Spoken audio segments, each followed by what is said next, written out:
never got to the point. And after the second, I know, guys, I know. And after the second or third time I heard that, I thought, I guess I didn't. So what we're going to do, because I have since made the discovery, and I suppose I always knew it, but I made the discovery that there is just far too much information to be shared about the 12 powers, that who was I to ever think I could do it in one session? So today, you'll probably remember that last week I spoke to the fact that I had always been taught in school that because Fillmore, in his channeling, his writing, had tied it to the Christianity of his day, when he realized it was these 12 powers, he made an immediate association with Jesus, which of course is always symbolic of the Christ, which we all know we are. Sometimes we remember it and our life just goes along very swimmingly. We remember who and whose we are, and that's great. We are the Christ. So he made the association, of course, then with the 12 disciples, which Jesus had called, first one being Peter, faith faculty, and we'll be talking about that today. And then Andrew, who is the strength, represents the strength faculty. And they, of course, were brothers.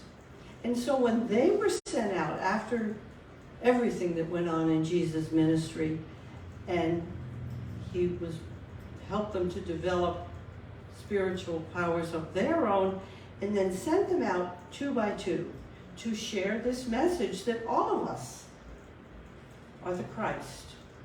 All of us have been endowed with these spiritual faculties, which I'm going to talk about right now. There's many things connected with them. As Unity tended to do, they wanted to come up with steps that were going to make it easier for people to not only believe that they already have these faculties within themselves, but because 12 is such a powerful number and so easy to work with, many churches, many books were written about these 12 powers, and they were associated with months of the year. They were assigned different colors. Blue and green are for strength, faith, and strength. Strength is the green. Blue, which is the faculty, is right in the center of the brain. So we have the body parts associated with the 12 powers because we are the Christ. And we are going to develop those 12 spiritual faculties within ourselves. So there's colors, there's the month, there's just many, many ways that we can approach the studying of these 12 powers. But today, we're going to look at ways that we might want to work with to develop these powers which are already within us, to bring them forth to enhance not only our life, it's what we hear time and time again. A true, dedicated, true student realizes that as we become more aware of our own spirituality and we work with that to enhance our life, not only are we enhancing our own life, but we are affecting race consciousness. Everybody, of course, remembers what race consciousness is. It's just the prevailing thought. My wonderful friend Maria and I were having this wonderful discussion on the way over that how the world may seem so chaotic at times. We realized that what seems to be the prevailing thought in race consciousness is fear. And that fear causes chaos and tension and a sense of separation. So to the degree then that we're staying focused on faith and strength today, faith and strength, the first of these 12 faculties, and from now till the end of the year, we will dedicate one Sunday a month to the next two, and then the next two, and the next two, and by the time our candlelighting service rolls around in December, we'll have a deeper understanding of those candles that we light, the affirmations that we say. So faith. The faculty is already there.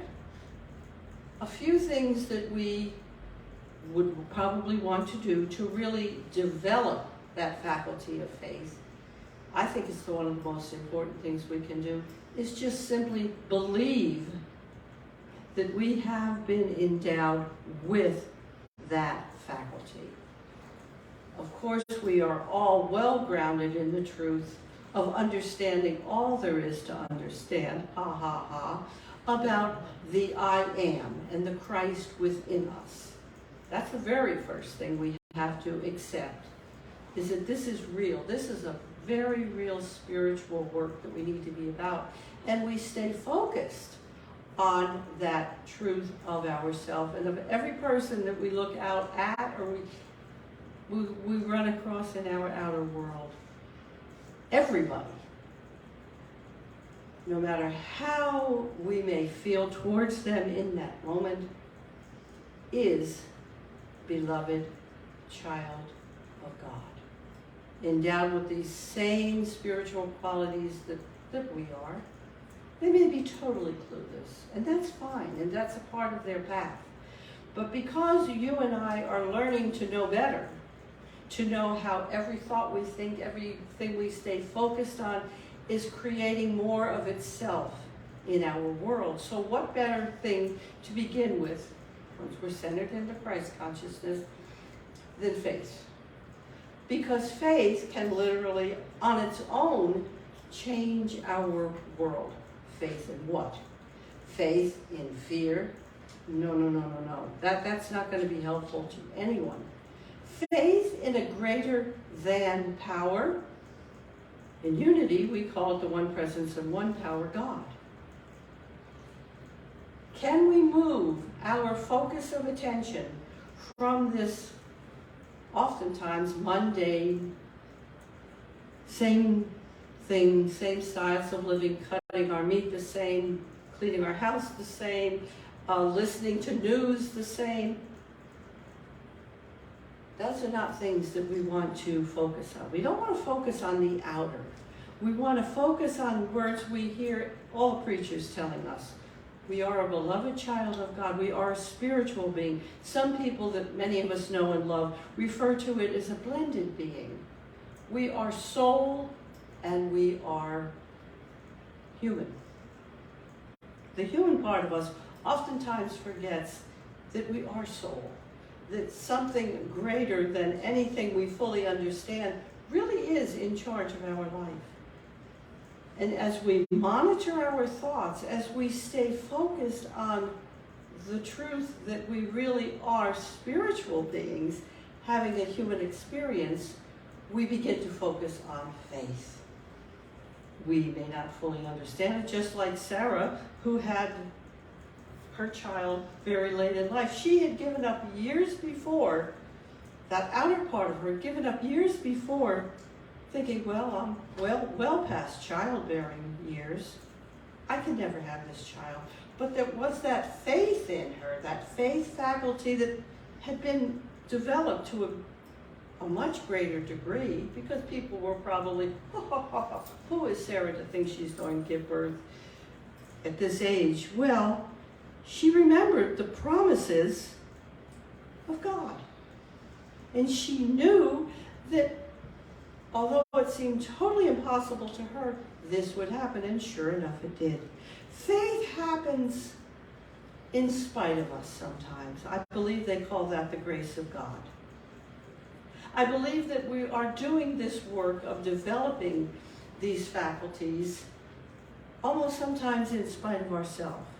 Sometimes I think we look at we being the poetic we look out onto our world and we think, oh my goodness, there seems to be so much negativity in the world, so much chaos, so much hatred, I can use that word, in the world, that how can there ever be peace on earth, which we sing about every week?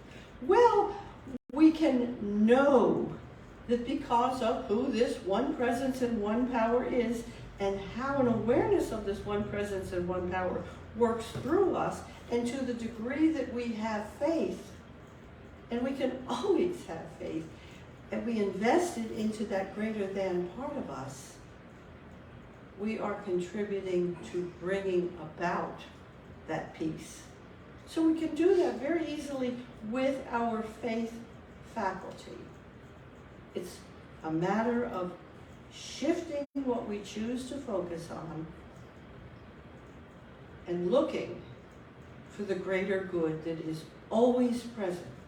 We really have to work harder at denying almost who we are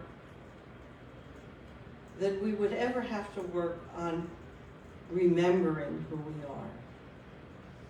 I am a faith-filled child of God. I am a faith-filled child of the universe.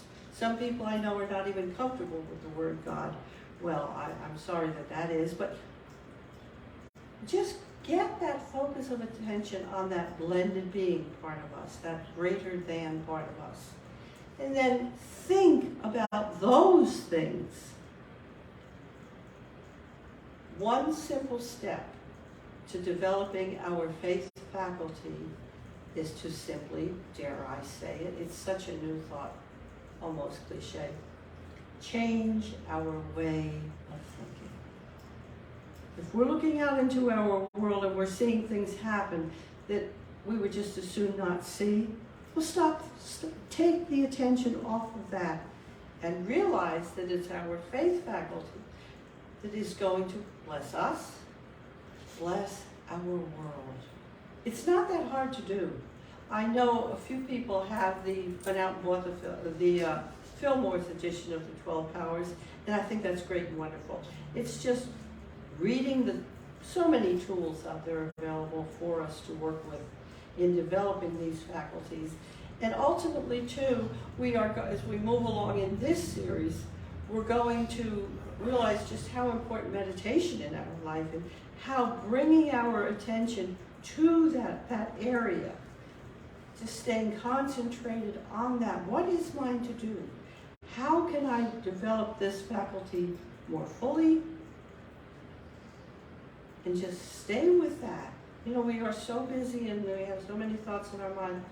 But if we make a conscious effort to stay focused on developing that faculty and using any of the myriad of tools that are out there for us, we notice things showing up differently in our life. The reason that these two faculties of faith and strength are really linked together, and the faith faculty is right kind of in our lower back. We've talked about this strength faculty before and how linked together strength and faith give us that discipline, if you will, to take the time in meditation, to sincerely be about changing our thoughts, for looking and finding the good. That's our task. Our task in this lifetime, and we chose to be here now, is to not only develop these faculties, but once again to change our way of thinking. And these faculties that we have to work with can easily be enhanced once we make up our mind to do it. So strength, what might we do to just become more aware of our strength? Well, one thing we might do is remind ourselves who we are, and ask the question, what is mine to do? What is mine to know right now? And as assuredly as I know the sun will come up tomorrow morning, whether there's clouds in front of it or not, I know that when we get serious about developing these faculties, that we are doing our true task here. Once again, we are enhancing our own life, we're enhancing the lives of all of those around us, we're enhancing the lifestyle of the entire world. As we remember that faith and strength are ours, we are affecting the grace consciousness once again. It's kind of hard to believe that here a small group of wonderful people, wonderful children of God, sitting here in Edgewater, Florida, is so powerful.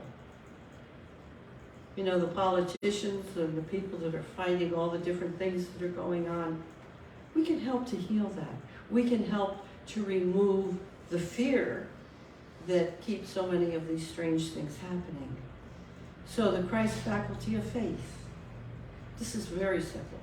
The Christ faculty of faith is quickened in me now. It's part of Charles Roth's meditation. Wonderful book. You should all get it. And just work with it. I know you all take meditation time. Just incorporate a little more time in there. The Christ faculty of strength is quickened in me. I am strong and unafraid. And we can do that as we're developing each of the faculties. And I know you really do want to do it. I know that this is the perfect time to do it. So let's do it. Let's just say this together. The Christ faculty of faith, is quickened in me now. Bring the focus of your attention to the area of the body that represents faith. The Christ faculty of faith is quickened in me now.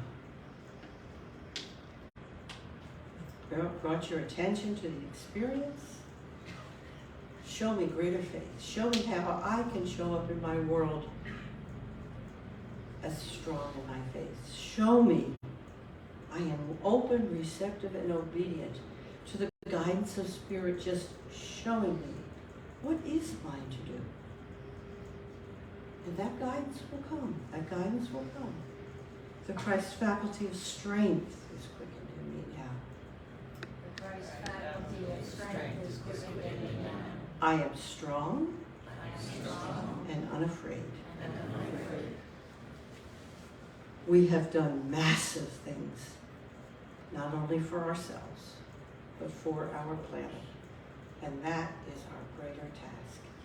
And that's all I'm going to say about strength, faith and strength today. Next month, we'll talk about the next two powers. And all of a sudden, this will all come together for you. And we'll change our world. How's that sound? That's all I have to say for right now. I love you. I behold the Christ in you. And I see you being about this mighty work. And so it is.